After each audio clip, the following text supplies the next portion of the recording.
औज़ुबिल्लाहिमिनश्शैतानिर्रजीम बिस्मिल्लाहिर्रहमानिर्रहीम। अज़ीज़ तलबा,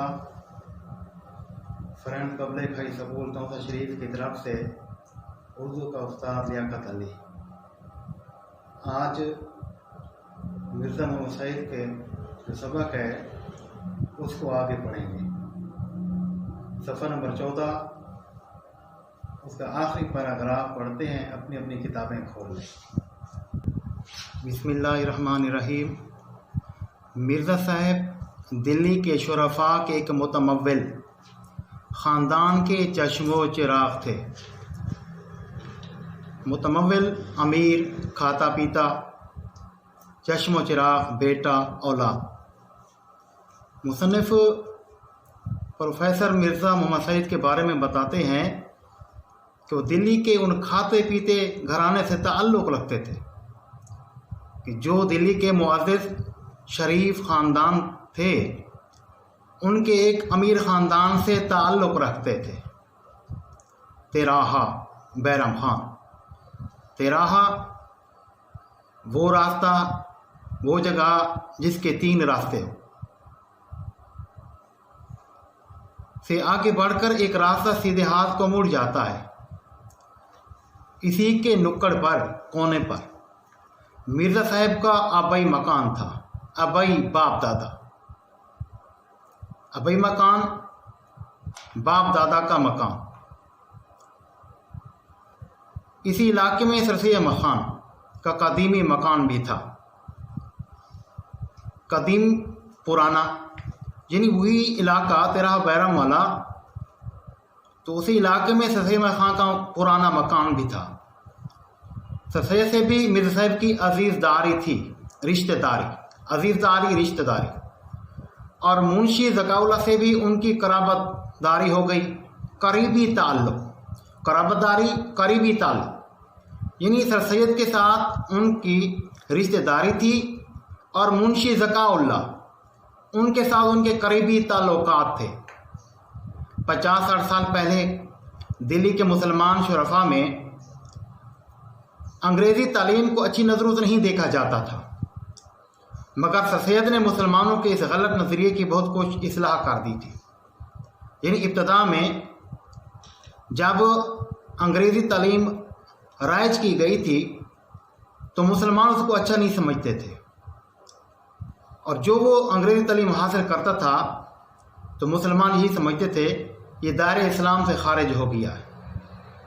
लेकिन सरसैयद खान जो मुसलमानों के खैरख्वाह थे और अलीगढ़ कॉलेज की बुनियाद रखी थी, तो उन्होंने मुसलमानों को बराबर कराया कि जब तक अंग्रेज़ी तालीम हासिल नहीं करेंगे आप दूसरी कौमों के बराबर नहीं होंगे, दूसरी कौमों का मुकाबला नहीं कर सकेंगे। तो इससे कुछ बेहतरी हुई। उसी ज़माने में, यानी उसी पुराने दौर में, दिल्ली के 2 नौजवानों ने आला तालीम हासिल करके इल्मी हलक़ों में नमूद हासिल की। नमूद, शोहरा, यानी वो इब्तदाई दौर कि जब कोई अंग्रेज़ी तालीम हासिल करता था तो उसके साथ रिश्तेदार, वो मुआशरा कतई ताल्लुक़ कर देता था। लेकिन इन दोनों नौजवानों ने वो अंग्रेज़ी तालीम हासिल की और इल्मी हलकों में शोहरत हासिल की। एक प्रोफेसर मुश्ताक अहमद ज़ैदी थे और दूसरे प्रोफेसर मिर्ज़ा मोहम्मद सईद। मिर्ज़ा साहब ने इस सदी के आगाज़ शुरू लाहौर के गवर्नमेंट कॉलेज में तालीम हासिल की। उनके उस्तादों में अल्लामा इकबाल भी थे, जिनसे उनके मुखलिसाना ताल्लुकात आखिर दम तक कायम रहे, आखिर दम तक, मरते दम तक। अंग्रेज़ी अदबियात में लिटरेचर, एमए की सन्नत सबूत को कहते हैं, लेने के बाद मिर्ज़ा साहब ने 1906 साल में साल दो साल अलीगढ़ में पढ़ाया और इसके बाद गवर्नमेंट कॉलेज लाहौर ही में अंग्रेज़ी के प्रोफेसर हो गए। पंजाब के बेशतर अक्सर आला ओहदेदार, बड़े ओहदेदार ओहदे पर रहने वाले मीर साहब के शागिर्द थे। अब यहाँ बताया जा रहा है कि सूबा पंजाब में जो बड़े ओहदेदार थे उनमें से अक्सरियत मिर्ज़ा साहब की जो थे वो शागिर्द थे। पितरस बुखारी और ताज सैयद इम्तियाज़ अली ताज ने भी मिर्ज़ा साहब से इक्तसाब इल्म किया। इक्तसाब इल्म हासिल करना, ये दोनों पितरस बुखारी और सैयद इम्तियाज़ अली ताज। पितरस बुखारी जो थे मज़ाह निगारी में आला मकाम रखते थे और सैयद इम्तियाज़ अली ताज जो थे वो ड्रामा निगारी में एक बड़ा मकाम रखते थे। उन दोनों ने मिर्ज़ा साहब से इल्म हासिल किया।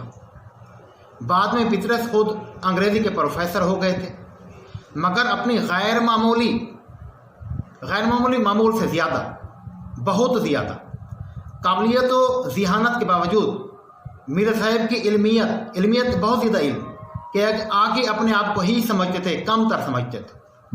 हालांकि पितरस बुखारी बहुत ज़्यादा काबिल थे और ज़हीन भी थे, इल्म रखते थे, लेकिन अपने आप को मीर साहब के आगे बहुत ज़्यादा कम तर समझते थे। मैंने बारहा कई मरतबा पितरस को मिर्ज़ा साहब की खिदमत में हाजिर होते देखा है। इन अदब के तौर पर एक शागिर्द और उस्ताद का रिश्ता इल्म की बिना पर भी कि वो कई मरतबा पितरस बुखारी मिर्ज़ा साहब की खिदमत में हाजिर होते थे। पितरस को मैंने किसी और का इतना अदब व एहतराम करते नहीं देखा, यहाँ तक कि वसराए हिंद का भी। वसराए हिंद के बरतानिया की तरफ से जो मफ्तू इलाके थे उनकी तरफ से एक नुमाइंदा मुंतखब होता हुक्मरानी करने के लिए, तो बहुत बड़ा एक ओहदा था, एक हुक्मरान। तो पितरस बुखारी उसका इतना भी एहतराम नहीं करते थे जितना अपने उस्ताद का करते थे। पितरस के सिलसिले में एक दिलचस्प वाक़यात याद आ गए। पितरस ऑल इंडिया रेडियो के डायरेक्टर जनरल हो गए थे, मगर पुराने दोस्तों से रस्म रहा ताल्लुकात में ज़रा भी फ़र्क ना आने पाया था।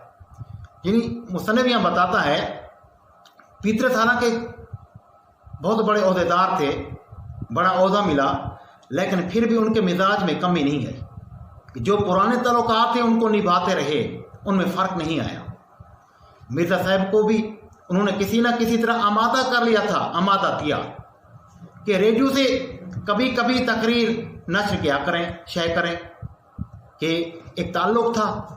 तो हालांकि वो किसी की तलब पर, तकादे पर कुछ नहीं लिखते थे, लेकिन मिर्ज़ा साहब का पितरस का बहुत अच्छा ताल्लुक़ था, तो पितरस ने उनको इस बात पर आमादा कर लिया। 2 ही तकरीरों के बाद मिर्ज़ा साहब ने कॉन्ट्रैक्ट मुआहदा वापस करने शुरू कर दिए। शुदा होती गुजरते बात पितरस तक पहुंची। ये बात पहुंच गई कि मिर्ज़ा साहब मुआहदा ख़त्म करना चाहते हैं। हाजिर होकर वजह दरियाफ्त की, एक उस्ताद और शागिर्द का रिश्ता अदब के तौर पर उनके पास पहुंचे और वजह सबब पूछा कि मैंने ये बात सुनी है, इसकी वजह क्या है। मिर्ज़ा साहब ने फरमाया, तुम्हें इस्लाह देने के बाद मुझे ये मंजूर नहीं कि तुम्हारे शागिर्द मुझे इस्लाह दें कि मैंने तुम्हारी दुरुस्ती की, इस्लाह की, तुम्हारी तरबियत की, तुम्हारी किरदार साजी की, कि तुम मेरे शागिर्द हो। अब ये मुझसे बर्दाश्त नहीं होता कि तुम्हारा कोई शागिर्द मेरी इस्लाह करे या कोई गलती निकाले। पितरस ने बड़ी माजरत की, मगर मिर्ज़ा साहब आइंदा नश करने के लिए आमादा नहीं हुए। दोबारा क्या उन्होंने कहा, आइंदा आने वाले दिनों में मैं तकरीर नशर नहीं करूँगा। अगले दिन दफ्तर में क़यामत आ गई, एक शोर शराबा था, आफत आ गई। पूरे स्टाफ को जमा करके उन्होंने ब्रॉडकास्टिंग के हुस्न अखलाक पर तवील लेक्चर दिया। ब्रॉडकास्टिंग रेडियो टेलीविज़न पर तकरीर करने का वो अमल, जिन मरहल से वो तकरीर गुजरती है, हुस्न अखलाक, अच्छे अखलाक पर तवील लंबा लेक्चर तकरीर कि उन्होंने पूरे स्टाफ को बुलाया और बताया कि किस तरह ये तकरीर करनी चाहिए और किन मराइल से गुजरती है। बात तो खुल ही गई थी, बात का पता चल गया था वजह क्या है। स्टेशन डायरेक्टर ने तकरीरों के इंचार्ज को बुलाकर कहा, अगर अपनी खैर चाहते हो तो मिर्ज़ा साहब को मना कर लो, अगर नौकरी चाहते हो तो मिर्ज़ा साहब को मना कर लो। उसको मालूम नहीं था कि मिर्ज़ा साहब पितरस के उस्ताद हैं।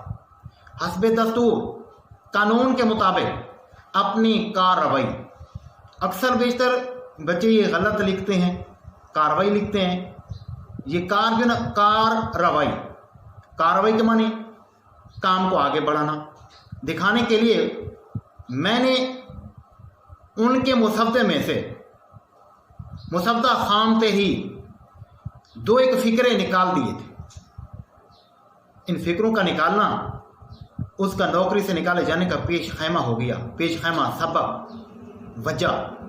भागा मिर्ज़ा साहब की खिदमत में, माफ़ी मांगी, हाथ जोड़े, मिर्ज़ा साहब ना माने। बहुत कोशिश की, माफ़ी मांगी, इल्तिजा की, मिर्ज़ा साहब ना माने। तो हज़रत बोला तो हज़रत मेरी नौकरी गई।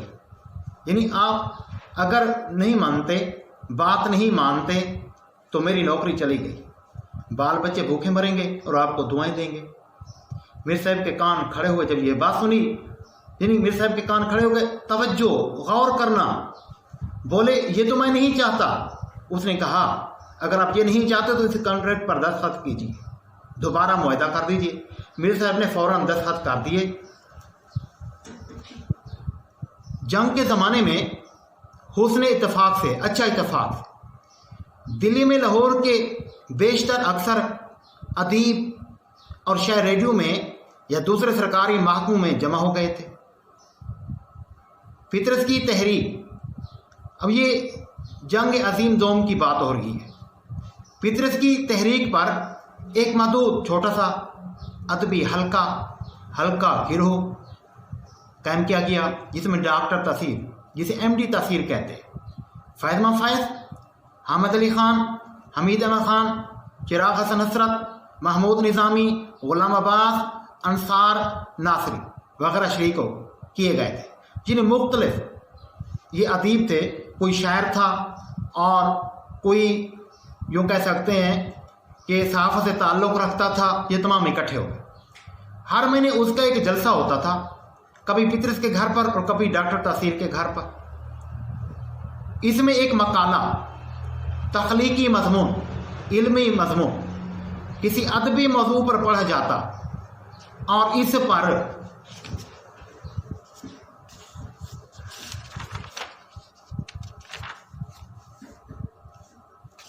पर गुफ्तगू होती, फिर बहस करते थे। एक जलसे में महमूद निज़ामी ने मकाला पढ़ा, वो तख्लीकी मज़मून पढ़ा। इसमें मिर्ज़ा साहब भी तशरीफ़ लाए थे। डॉक्टर तासीर ने गुफ्तगू का आगाज़ किया, इब्तदा की। पितरस खामोश रहे, क्योंकि पितरस को मालूम था कि प्रोफेसर साहब मौजूद हैं और वो इल्म रखते हैं, इसलिए वो खामोश हो गए।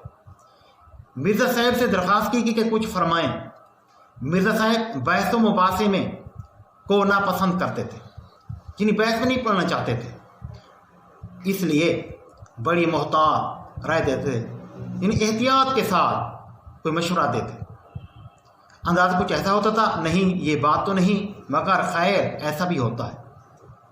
इन बड़े मोहतात एहतियात के साथ अपना मशवरा देते थे। पितरस को शोखी सूझी, शरर सूझी, फ़ैज़ को इशारा किया। फ़ैज़ को, हालांकि बहुत बड़े अदीब हैं, बहुत बड़े शायर हैं, कि ये फ़ैज़ जिन्हें यूँ कह सकते हैं कि अल्लामा इकबाल के बाद पाकिस्तान में जो शोहरत मिली, जिन्हें कौमी शायर भी कहते हैं, ये फ़ैज़ जिनकी मोहब्बत ये पाकिस्तान और उनकी शायरी पाकिस्तान पर है। वो मिर्ज़ा साहब से ज़्यादा वाकिफ़ नहीं थे, वो नहीं जानते थे ये कौन है। बात कर फ़ौरन शुरू हो गए। यानी ये अदब की बात भी नहीं है कि दरमियान में किसी की बात पूरी भी ना हो, दरमियान में काट ली जाए। तो उन्होंने काट ली। कहा ये तो आपको मालूम ही होगा कि रोमी तहजीब यूनानी तहजीब के बाद उभरी है। उन्हें मालूम नहीं था कि ये बहुत इल्म का समंदर है। तो उन्होंने बात काट दी और कहा कि रोमी तहजीब जो है ना यूनानी तहजीब के बाद उभरी है। इतना तो उनका कहना और मिर्ज़ा साहब का जलाल में आ जाना। जब ये बात सुनी तो मिर्ज़ा साहब गुस्से में आ गए। कहा जी हाँ, मैं ये जानता हूँ और ये भी जानता हूँ कि डॉट यह हफ्स की अलामत है। यानी पुरानी तहजीबों की तारीख का एक दरिया के उम्र चला आता था। उन्होंने बिल्कुल लफ्ज़ ब लफ्ज़ वो उनको आईना, तारीख का आईना दिखा दिया, तहजीबों का आईना दिखा दिया। एक समंदर, ना रुकने वाला ना थमने वाला। उस दिन मुझे भी अंदाज़ा हुआ कि मेरे साहब के सीने में इल्म की कितनी दौलत भरी पड़ी है। उसी दिन मुझे मालूम हुआ कि वाकई वो इल्म का समंदर है। फैज़ पशेमानी से, शर्मिंदगी से बार बार मेरे साहब की तरफ देखते थे, यानी हैरान और परेशान। उन्हें मालूम भी नहीं था कि मैंने किसको छेड़ दिया है। फितरत दिल में हंस रहे थे, फितरत अपने मकसद में कामयाब हो गए थे। वो दिखाना चाहते थे कि मेरा उस्ताद कितना एक काबिल और इल्म रखने वाले हैं। उसे कहते हैं इल्म का समंदर। हम सब तमाम दम खुद सांसों को रोके हुए साकत बैठे, बेहिस हरकत, मिर साहब को आंखें फाड़े देख रहे थे हैरानी के साथ कि मिर साहब को क्या हो गया। फितरत ने मिर साहब के जलाल को ख़त्म करने के लिए फ़ौरन चाय का सामान रखवाना शुरू कर दिया और खुदा खुदा करके मिर साहब का जलाल रफ़ा हुआ। कि फितरत ने जब देखा कि बात आगे बढ़ चुकी है, उन्होंने उनके गुस्से को ख़त्म करने के लिए चाय का सामान भी रखवा दिया और बड़ी मुश्किल के बाद उनका गुस्सा रुक गया, दूर हो गया। मिर्ज़ा साहब घंटों मताला करते थे, मुख्तलिफ़ किताबें पढ़ते थे इल्म हासिल करने के लिए। उनके कुतुब खाने में, कुतुब खाना लाइब्रेरी में हर इल्म की किताब मौजूद थी। मुख्तलिफ़ इल्म, मुलाजमत, दर्स व तदरीस, पढ़ना पढ़ाना ही की थी, इसलिए नई से नई किताब पढ़ते रहते थे। फरमाते थे कि अगर मैं इतना मुताला ना करूं तो उन अंग्रेज़ प्रोफेसरों का कैसे ठहर सकता हूं, कि मैं अंग्रेज़ जो प्रोफेसर है उनका मुकाबला कैसे कर सकता हूं। पेंशन लेने के बाद भी उनका वाहिद मशगला मुताला कुतुब ही रहा था कि एक ही काम था कि वो किताबें पढ़ते थे। उनका ये शुगल अब तक जारी था। पेंशन का बड़ा हिस्सा किताबें खरीदने में सर्फ कर देते थे, खर्च कर देते थे। बेटा आज के दिन के लिए यही है, फिर नेक्स्ट जो अगला लेक्चर होगा उसमें इस सबक को मुकम्मल करेंगे। खुदा हाफ़िज़।